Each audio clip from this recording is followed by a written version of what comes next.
Yasas, hello everyone. Sunny day today, beautiful Greece. It is Easter, we were celebrating it, so happy Easter to everyone who's celebrating, or happy holidays even if you're not celebrating. Today I want to talk to you about the fingers, the dorsal part, and it's interesting that like many people come to me at OR trainings and say, oh, show me techniques. And it's always about the techniques, which I understand, but when you know the anatomy, then the techniques come to you. Let me give you an example. So the fingers, which are very important in reflexology, the head, the neck, meridian, Chinese medicine, they begin the meridians or they finish on the fingers, with the exception of kidney, of course. Facially, Dr. Fitzgerald would use the fingers to treat pain, and in fascia therapy, it has always been my belief that the fingers, the hands, the toes, the feet, they are like the keys of an instrument. You tune in the keys so you can hear beautiful music in your body. Now, getting to the anatomy, we will find the dorsal expansion, and I will talk about this because, like I said, there are no muscles in the fingers. There's mostly connective tissue, some tendons coming in, of course, nerves, arteries, veins. But keep in mind the connective tissue, because if we remember that it's mostly connective tissue, then this will define the way we will apply our techniques. My favorite choice is one from my teacher, Anthony Porter. He has named the back and forth lateral thumb technique, and I will show it to you. First, I want you to see the anatomy with me a bit. And just a reminder, I have courses coming on in June and in July. June is for Poland to Krakow. I will be visiting, and Les Griffouls for Liliane and Alice in France, early June. Then is Poland, and in July I go to Krakow for a great time in London. I hope you choose one of the venues to come and learn and train with me.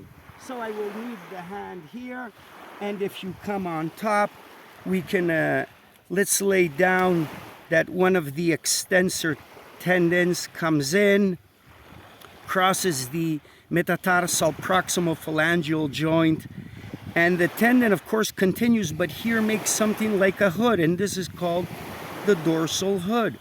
And as the tendon continues, this central slip will attach just after this joint on the intermediate phalange.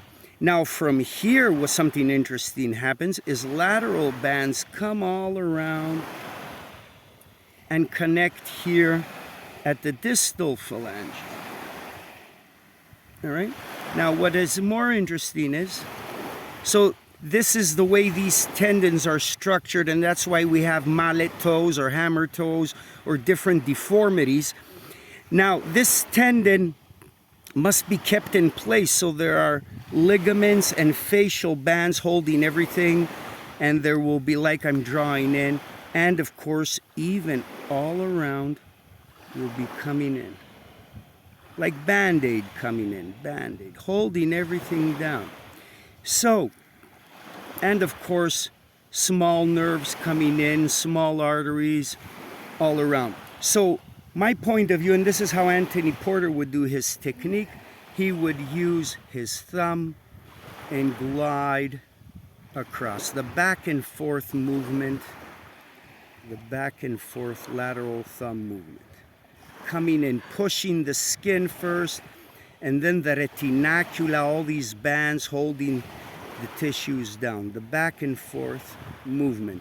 Tony's techniques can be found on YouTube. Anthony Porter, ARDS, 4 nice videos, and you can see the technique I just did and some other ones. So, next time you go here, and maybe your client has issues with their toes and fingers, remember this technique, the back and forth. I've seen other variations also. It wouldn't be my classic thumb walking technique, my preferred, my #1 choice. Like I said, I would go with Anthony Porter. Thank you. Enjoy the holidays. Hope to see you at a course soon. Bye.